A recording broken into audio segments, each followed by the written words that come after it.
गुरुओं, महापुरुषों को, जिसमें खासकर महात्मा ज्योतिबा फूले, छत्रपति शाहू जी महाराज, नारायण गुरु, पेरियार रामास्वामी जी, बाबा साहब डॉक्टर भीमराव अंबेडकर जी एवं मान्यवर साहब श्री काशीराम जी को नमन करता हूँ।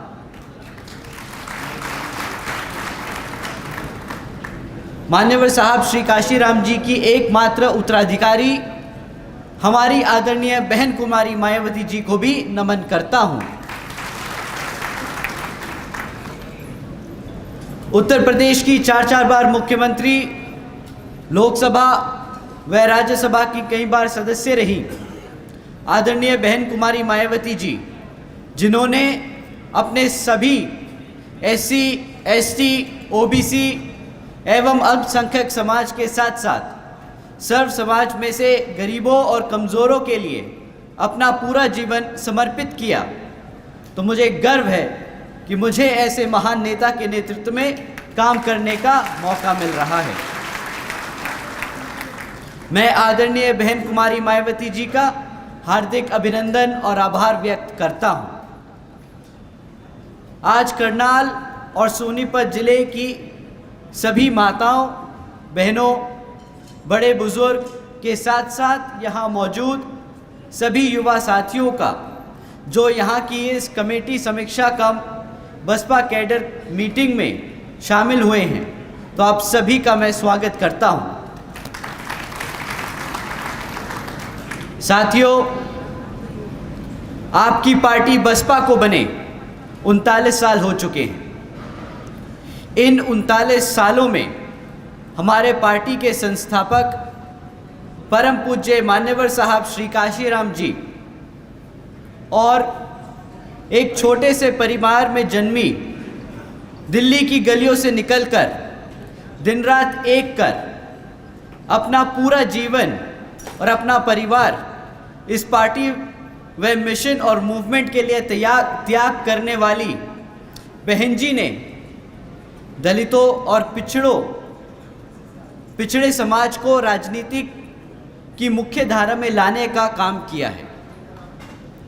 गरीबों और कमज़ोरों को इतना सम्मान दिया कि आज कोई भी राजनीतिक पार्टी हमारे इस वर्ग को नज़रअंदाज नहीं कर सकती। साथ ही साथ अल्पसंख्यक समाज को उसके हकों के बारे में जागरूक कर इस भारत में भाईचारे के आधार पर एकजुट कर एक समता मूलक समाज की स्थापना करने की कोशिश की है और सर्व समाज को एक ऐसी सरकार देने का काम किया जिसकी कल्पना हमारे गुरु बाबा साहब डॉक्टर भीमराव अंबेडकर जी ने की थी। साथियों, 39 साल पहले ये मूवमेंट युवाओं ने शुरू किया था। आप सब इस मूवमेंट का हिस्सा रह चुके हैं। आप सब ने वो त्याग किया जिसकी बदौलत आज हम सब इस पार्टी को इस मुकाम तक लेकर आ चुके हैं कि आज बसपा भारत की तीसरी सबसे बड़ी पार्टी बन चुकी है। परंतु जैसे जैसे समय बढ़ता चला गया, वैसे वैसे पार्टी में हमारे साथियों की उम्र बढ़ती चली गई और इस चीज़ को ध्यान में रखकर बहन जी ने पार्टी के हर स्तर पर हमारे युवा साथियों के लिए 50% हिस्सेदारी तय की। साथियों, जितना ज़रूरी हमारे लिए हर स्तर की कमेटी को तैयार करना है, उतना ही ज़रूरी है हमारे युवा साथियों को उन कमेटी में शामिल करना। साथियों, अब समय आ गया है कि आप सब बहन जी की तरह ही अपने घर से, अपने परिवार से, अपनी पार्टी के इस मूवमेंट के लिए, अपने पार्टी के इस मूवमेंट को नई ऊंचाइयों तक पहुंचाने के लिए अपने बच्चों को पार्टी में शामिल कर उन्हें आगे बढ़ाने का काम करेंगे। यहाँ पे कितने मौजूद हैं, कितने हमारे साथी लोग मौजूद हैं जिनकी उम्र 45 साल से ऊपर की है, 45 इयर्स, और कितने लोग हैं जिनके घर में बच्चे हैं जिनकी उम्र 25 साल से कम की है। अब ध्यान रखिए, जिन्होंने दूसरी बारी में अपना हाथ उठाया था, आप सबसे रिक्वेस्ट है कि जिनके बच्चे 25 साल से कम के हैं वो अगली कैडर मीटिंग में अपने बच्चों के साथ आएंगे।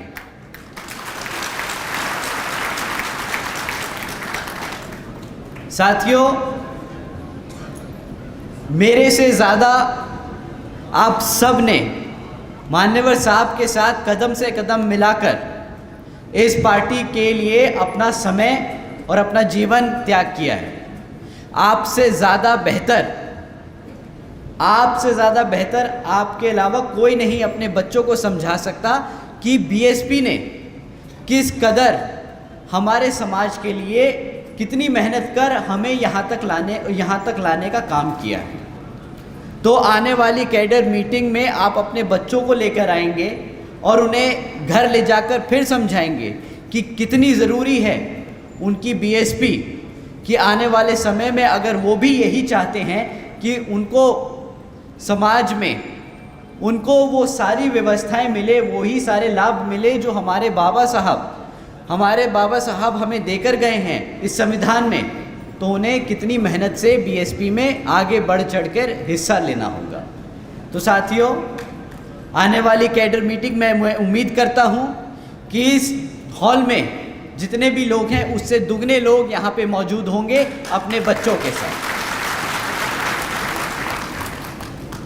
अब साथियों, जैसा कि आपको विदित है कि कुछ ही समय में यहाँ पर लोकसभा के आम चुनाव होने वाले हैं और उसके 6 महीने बाद यहाँ पर विधानसभा के आम चुनाव हो जाएंगे। साथियों, वर्तमान की राज्य बीजेपी जेजेपी सरकार आपको गुमराह करने के लिए साम दाम दंड भेद आदि का इस्तेमाल कर सकती है, पर आपको इनकी बातों में नहीं आना है। इनकी बातों को आपको नज़रअंदाज करते हुए इनसे सवाल करना है कि पिछले 10 सालों में आपने वादों के अलावा ज़मीनी हकीकत पे, ज़मीनी स्तर पे क्या काम किया। आपको उनसे पूछना होगा कि हमारे समाज के लिए, अब हमारे समाज में सर समाज आता है, पिछड़ा वर्ग आता है और जो अपर कास्ट समाज है उसमें से जितने भी गरीब और कमज़ोर लोग हैं वो भी हमारे बहुजन समाज पार्टी का हिस्सा हैं। तो आप सबको मिलकर उनसे पहले पूछना होगा कि भाई आप फिर हमें आके यहाँ पे लंबे चौड़े वादे सुनाने से पहले हमें ये बताइए कि हमारे समाज के लिए आपने क्या काम किए। क्योंकि साथियों, इनकी विफलताओं की जो लिस्ट है वो इतनी लंबी है कि बेचारे काम बताने तो दूर आपके सामने खड़े होने लायक नहीं रहेंगे। पिछले कई वर्षों में बीजेपी जेजेपी की सरकार चल रही है और आज तक भी ना यहाँ पे गांव में पक्की सड़कें बनी, ना यहाँ 24 घंटे बिजली घरों तक पहुँची, ना यहाँ रोज़गार के अवसर प्राप्त कराए गए और ना ही यहाँ जाति और धर्म के नाम पर जो दंगे हो रहे हैं उन पे लगाम लगी। साथियों, आज भी बीजेपी जेजेपी ने सरकारी नौकरियों में जो SC ST OBC भर्तियों पर लगी हुई रोक को कायम रखा है। आपको जानकर हैरानी होगी कि आज भी 1,80,000 से ज़्यादा सरकारी नौकरियां खाली पड़ी हैं, परंतु आज बीएसपी कहती है कि हमारी सरकार बनने पर इस बैकलॉग को सबसे पहले भरा जाएगा।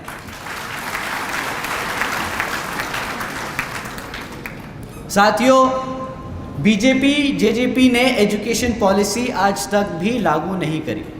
इन्होंने पिछले 10 सालों में कई बार कमेटी बनाई, कई बार रिकमेंडेशन ली, पर आज तक इन्होंने एजुकेशन पॉलिसी को ज़मीनी स्तर पे लागू नहीं किया।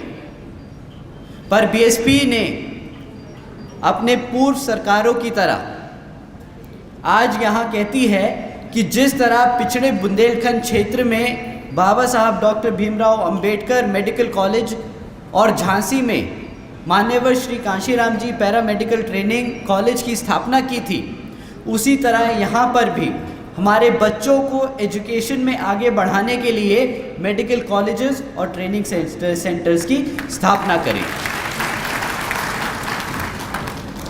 साथियों, आज भी यहाँ पर आशा वर्कर्स लंबे समय से अपनी मांगों को लेकर धरने पर बैठे हैं, परंतु यहाँ की बीजेपी जेजेपी सरकार ने उनको नज़रअंदाज करने के अलावा कुछ नहीं किया।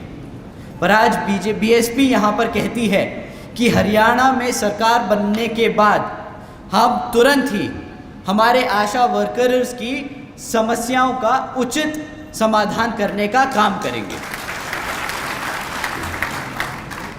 साथियों, अगर बीजेपी और जेजेपी की सरकारें इतनी बुरी हैं तो कांग्रेस कुछ बेहतर नहीं है। कांग्रेस यहाँ पे डेरा डाले बैठी है और उसके पास कहने के लिए कुछ नहीं है सिवाय कि बीएसपी तो बीजेपी की बी टीम है।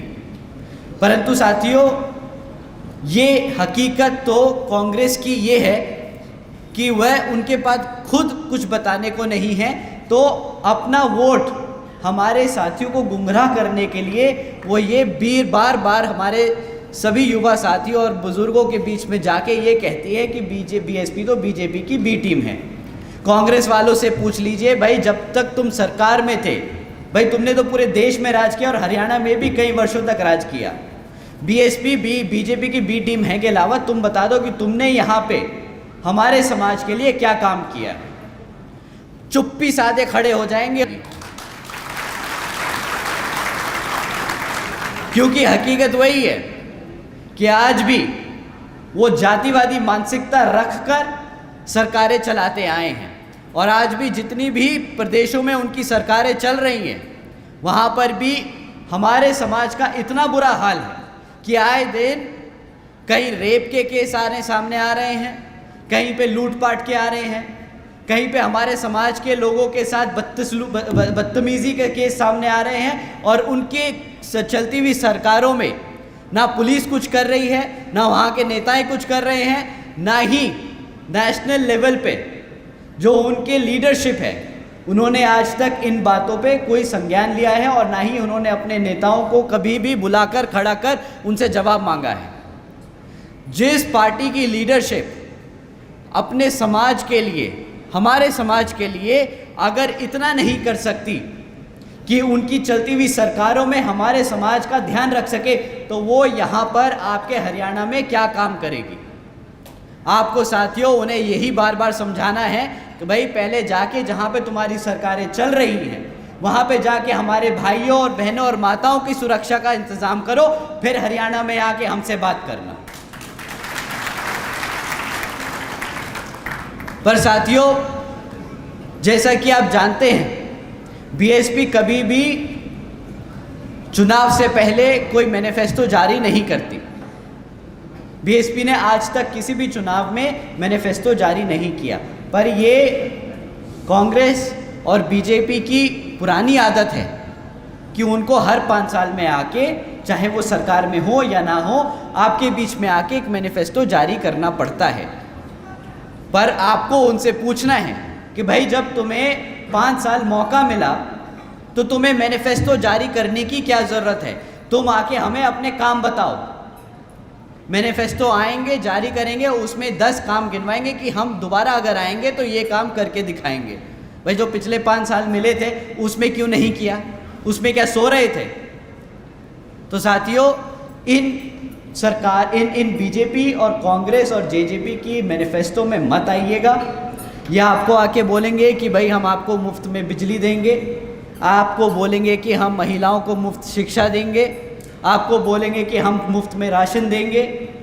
आप उनसे पूछिएगा कि भाई पिछले 5 साल में आपने हमें नौकरी के कितने अवसर दिए।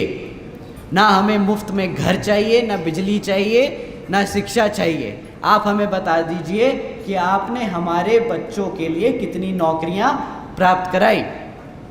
अगर आप लोगों के बच्चों के पास नौकरी है तो वो अपना खाना पीना खुद देख सकते हैं, अपना खर्चा खुद उठा सकते हैं, अपने बच्चों को अपने आप खुद पढ़ा सकते हैं। साथियों, बाबा साहब ने संविधान में हमें आरक्षण की व्यवस्था तय करके दी थी। वो इसलिए दी थी ताकि हमारा समाज अपने पैरों पर खुद खड़ा हो सके, ना कि इन मनोवादी सोच रखने वाली पॉलिटिकल पार्टीज़ के सामने हाथ फिराए और हर 5 साल में इनसे विनती करे कि हमें आप मुफ्त में रोज़गार दें या मुफ्त में हमें आप राशन दें, बिजली पानी दें। तो साथियों, आपको आने वाले आम चुनाव में अपने हाथी के सामने वाला बटन दबाकर बीएसपी को वोट डालकर यहाँ पर सत्ता में आसीन करना होगा। साथियों, जब जब बहन जी की सरकारें रही, आपको याद करना है, जब जब बहन जी की सरकारें रही तब तब समय से हमें याद आता है कि जब बहन जी ने जो काम किए वो यहाँ पे आपके हरियाणा स्टेट में दोहराए जाएंगे। आज जब बहन जी की सरकार को यूपी के लोग याद करते हैं तो उन्हें याद आता है वो समय जब बहन जी ने सावित्रीबाई फूले बालिका शिक्षा योजना के तहत 7 लाख से ज़्यादा बच्चियों को 12वीं तक की शिक्षा प्राप्त करने हेतु 600 करोड़ से ज़्यादा की लागत इन बच्चियों को अपने पैरों पर खड़ा कर एक उज्जवल भविष्य देने के लिए खर्च करी। साथियों, 600 करोड़ रुपए खर्चे बहन जी ने अपनी बच्चियों को 12वीं तक की शिक्षा प्राप्त कराने के लिए। उन्हें याद आता है वो समय जब बहन जी ने देश में पहली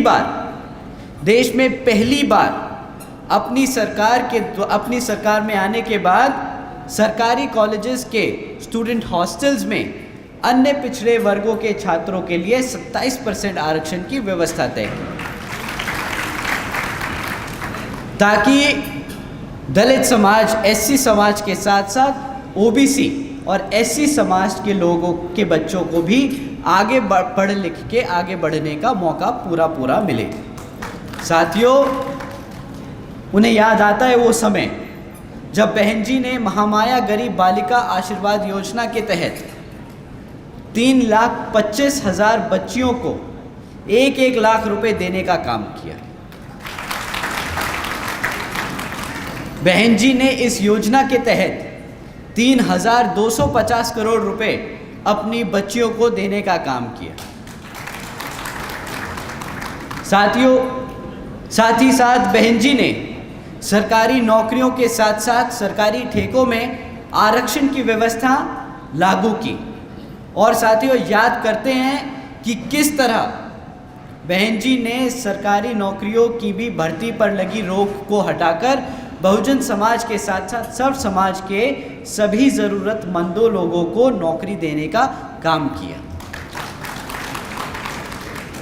साथियों, बहन जी ने प्रदेश के व्यावसायिक technical institutions, engineering colleges, polytechnic एवं इंडस्ट्रियल ट्रेनिंग इंस्टीट्यूट्स में अन्य पिछड़े वर्गों के लिए 27% सीटों की आरक्षण तय की। सारे हायर एजुकेशन इंस्टीट्यूट्स में बहन जी ने हमारे पिछड़े समाज के लिए, सर्व समाज के साथ साथ पिछड़े समाज के लिए 27% सीटों का आरक्षण तय किया। बहन जी ने कृषि एवं संबंधित कार्यों में मिनिमम वेजेस को 55 रुपये से बढ़ाकर 100 रुपये प्रतिदिन की 100 रुपये करके दिया। और अन्य पिछड़े वर्गों के लोगों के लिए क्रीमी लेयर की जो वैश्विक आय थी वो 3 लाख रुपए से बढ़ाकर 5 लाख रुपए कर दी। साथ ही साथ बहन जी ने गन्ना खरीद के दाम को अपने समय में दुगना कर दिया। साथियों, आदरणीय बहन जी ने अपने शासनकाल में 90,000 से ज़्यादा अधिक शिक्षकों को सरकारी नौकरी दी, 1 लाख से अधिक सफाई कर्मचारियों की भर्ती करी और 2 लाख से अधिक जवानों को पुलिस फोर्स में भर्ती किया।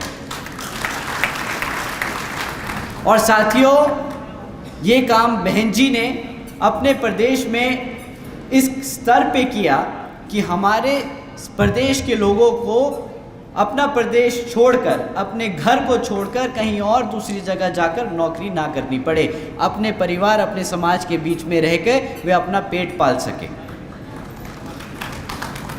तो साथियों, हमें बाबा साहब के दिखाए रास्तों पर चलकर, मान्यवर साहब के बताए तरीकों का इस्तेमाल कर और बहन जी के बेबाक अंदाज को अपने दिल और दिमाग से अपनाना होगा। तो साथियों, समय आ गया है कि अब हम सब एकजुट होकर समाज के हर एक व्यक्ति को बसपा से जोड़कर बता दें कि हम आ रहे हैं हर एक उस चीज़ के लिए जो इस संविधान में हमारे गुरु हमारे लिए देकर गए हैं, हमारे बाबा साहब डॉक्टर भीमराव अंबेडकर जी।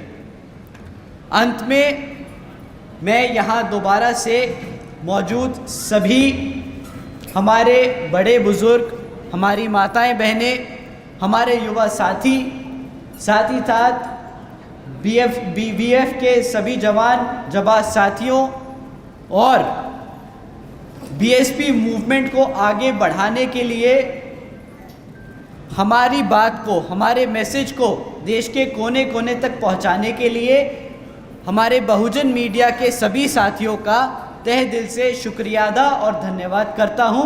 जय भीम, जय भारत, जय बहन जी। बहुजन समाज पार्टी जिंदाबाद, जिंदाबाद। बहुजन समाज पार्टी जिंदाबाद।